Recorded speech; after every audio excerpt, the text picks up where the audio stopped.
ধর্ষণ কেন হয়? ধর্ষণ মানে কি?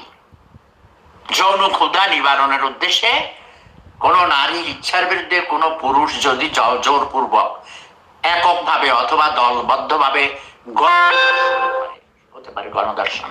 ইদানিং গণধর্ষণ হয়, ফুর্তি করে বন্ধু বান্ধবরা মিলে আসে, চলো যাই মাল খাবো, মাল মাল খায়, নেশা করে, বাবা খায় কি ট্যাবলেট ট্যাবলেট করে বাংলাদেশে, ডায়ালি খায়।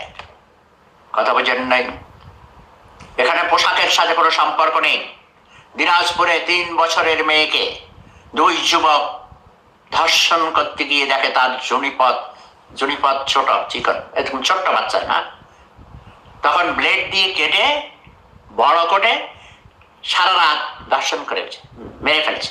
আচ্ছা, মারা যাবে না মেয়েটা? 3 বছরের মেয়ে। এখানে পোশাকের কি ব্যাপার ছিল? ওই মেয়ের কি দুধের বুনি কি দেখাইয়া দেখাইয়া হাঁটছিল? অনন্ত জলিল কুত্তার বাচ্চা, হারামজাদা ছোট লোক, গরিব। তুই বর্ষা অভিনেত্রী, তুই অভিনয় করিস, ভালো কথা। একজন চিত্র নির্মাতা, একজন স্রষ্টা, একজন চিত্র পরিচালক, একজন স্রষ্টা, একজন অভিনেতা, একজন স্রষ্টা, একজন ব্যবসায়ী। তুই বলবো তুই একজন সফল ব্যবসায়ী।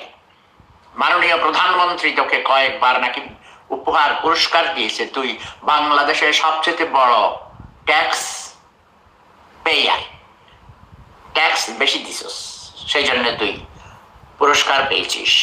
হ্যাঁ, আমাদের মাননীয় প্রধানমন্ত্রী এভাবে প্রমোট করেন যেন বাংলাদেশে নারী শিল্প উদ্যোক্তা হিসেবে হেলেনা জাহাঙ্গীরকে আজ সারা পৃথিবী চিনে।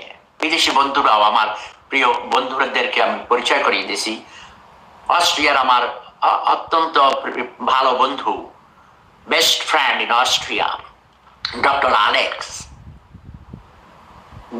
আমি হেলেনা জাহাঙ্গীরের সাথে পরিচয় করি।